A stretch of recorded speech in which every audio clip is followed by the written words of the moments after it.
Nasılsın ama iyisin inşallah. Allah razı olsun. Selamünaleyküm. Kolay gelsin. İyisiniz inşallah. Allah iyilik versin. Allah razı olsun. İyisiniz inşallah. Elhamdülillah. Şükürler olsun Allah.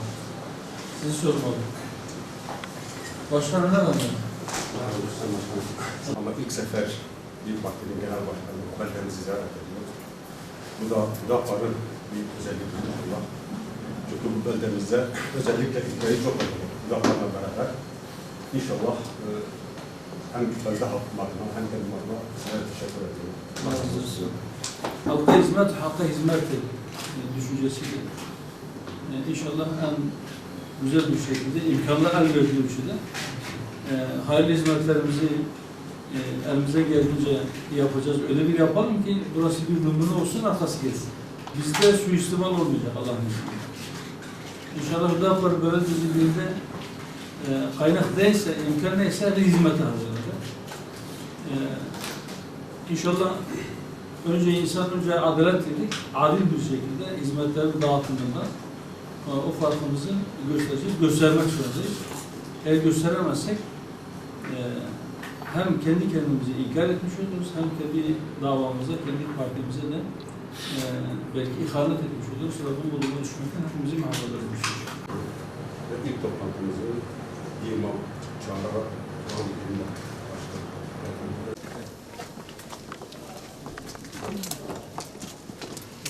Burası şu anda mahalleyi bölüyor.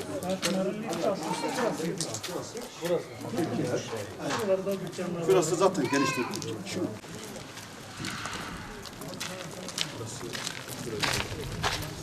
Bunlar bu şey.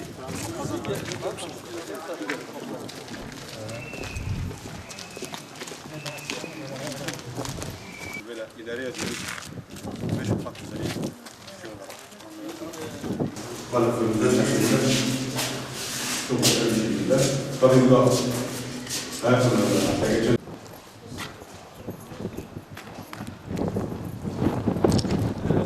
Üç mahalle. Evet.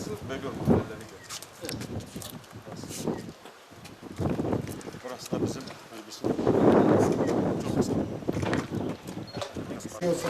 Nasılsınız? Allah'a çok şükür. yana baksana. Ne yapıyorsun? Valla kapıyı şey yapıyoruz. Tamir et. Allah kolaylık versin. Sağ ol, teşekkür ederim. Kazasız belasız olsun inşallah.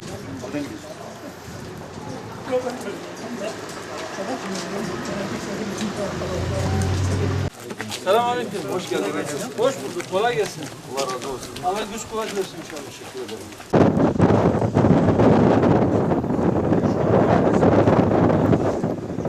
Selamünaleyküm. Selam. Kolay gelsin. Nasılsın? Nereden nasılsın? Sipariş alınıyor? Sipariş nasıl? Nereden?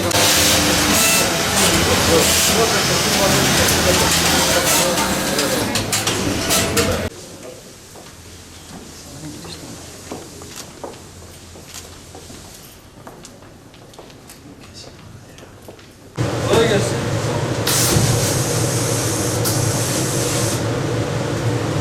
Ustam kolay gelsin. Son ürün. Evet abi. Allah kolaylık versin.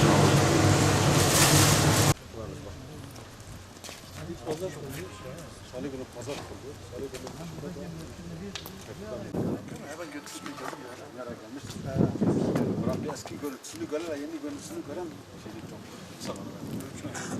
Bir numara mı 10 numara mı? Bir numara, 10 numara olmaz. Bir numara. Yani bir numara en baştaki, en iyi anlamda. En iyi. En iyi. Evet. Teşekkürler, Allah razı olsun. Parasından razı olsun.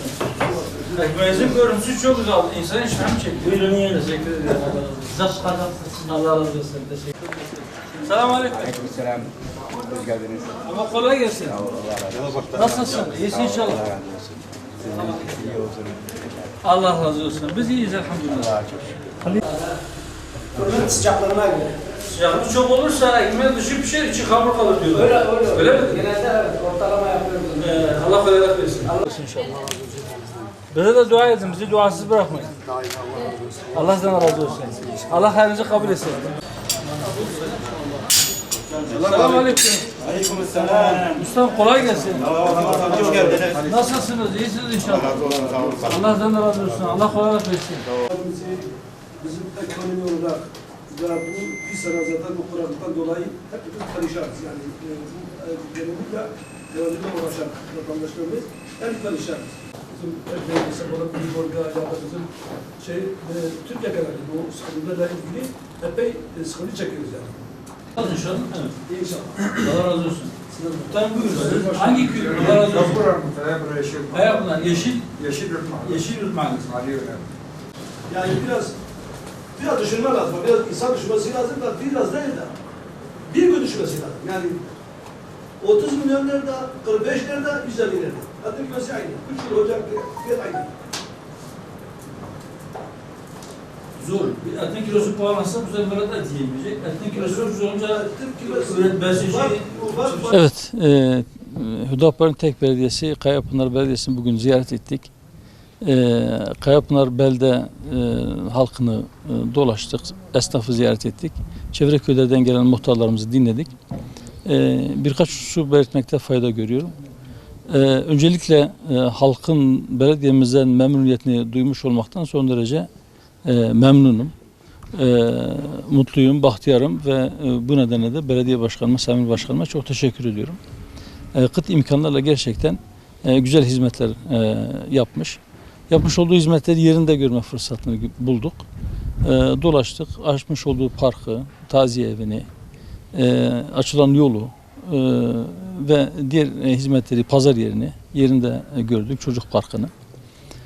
İnşallah bu kıt imkanlarla bu kadar hizmet üreten belediyemizin imkanları arttığında halkın memnuniyeti de artacaktır. Çok da güzel hizmetler de kendilerinden bekliyoruz. Yine muhtarlarımızı dinledik. Muhtarlarımızın sorunlarını not ettik. Köylerin ihtiyaçları var. Onları da ilgili makamlarla inşallah vilayette hal olabilecek olan kısımlarını belki valimizle, diğer kısımlarını da merkezi hükümetle veya genel müdürlüklerle görüşüp bu işin hal olması için elimize gelen çabayı ortaya koyacağız.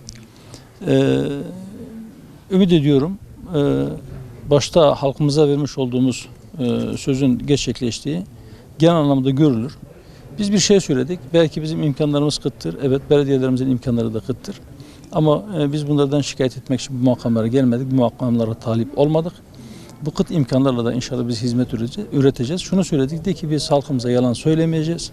Onları asla aldatmayacağız ve onların mallarını çalmayacağız. Kendi zimmetimize geçirmeyeceğiz. Halkın malını yine halka hizmet etmek için kullandığı için ben belediye başkanıma tekrar teşekkür ediyorum. Seçim barajı oranı kaç olursa olsun temsilde adaletin, yönetimde istikrara feda edilmesidir, ona kurban edilmesidir. Özellikle de Cumhurbaşkanlığı hükümet sistemine geçtikten sonra herhangi bir oranda seçim barajının olmasını gerektirecek herhangi bir neden yoktur. Neden yoktur? Çünkü biraz önce dediğim gibi temsilde adalet, yönetimde istikrara feda ediliyordu ama Cumhurbaşkanlığı hükümet sisteminde zaten bir tek kişi Cumhurbaşkanı seçilir ve bu Cumhurbaşkanının seçilmek için %50'den fazla oy almasına ihtiyaç vardı. Birinci turda eğer olmazsa mutlaka ikinci turda adaylardan bir tanesi bu oyu alıp Cumhurbaşkanı seçilecektir.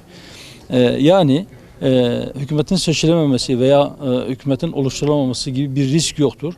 Yani yönetimde istikrar garanti altındadır. Öyleyse artık temsilde adalet feda edilmemelidir. Öncesinden de feda edilmesi zaten doğru değildi ama bu şartlarda hiç değildir.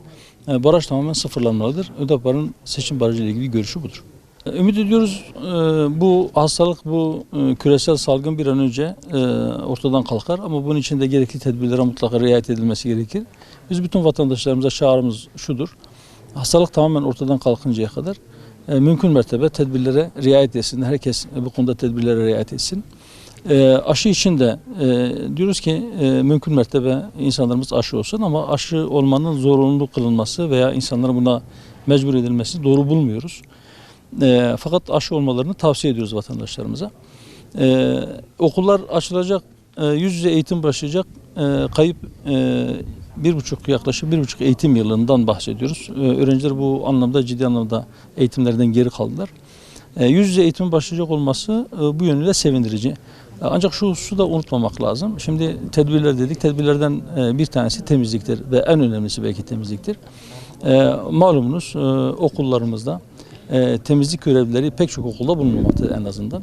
Bunlar daha çok okul aile birliklerinin eliyle ve okul idareleri tarafından temin edilen elemanlar ve malzemelerle temizlik yapılıyor. Bu salgın hastalık şartlarında merkezi hükümetin, Milli Eğitim Bakanlığı'nın bu konuya el atması, okullarda temizlik yapacak ve bu işi bilinçli bir şekilde yapacak personelin görevlendirilmesi gerekir diye düşünüyoruz.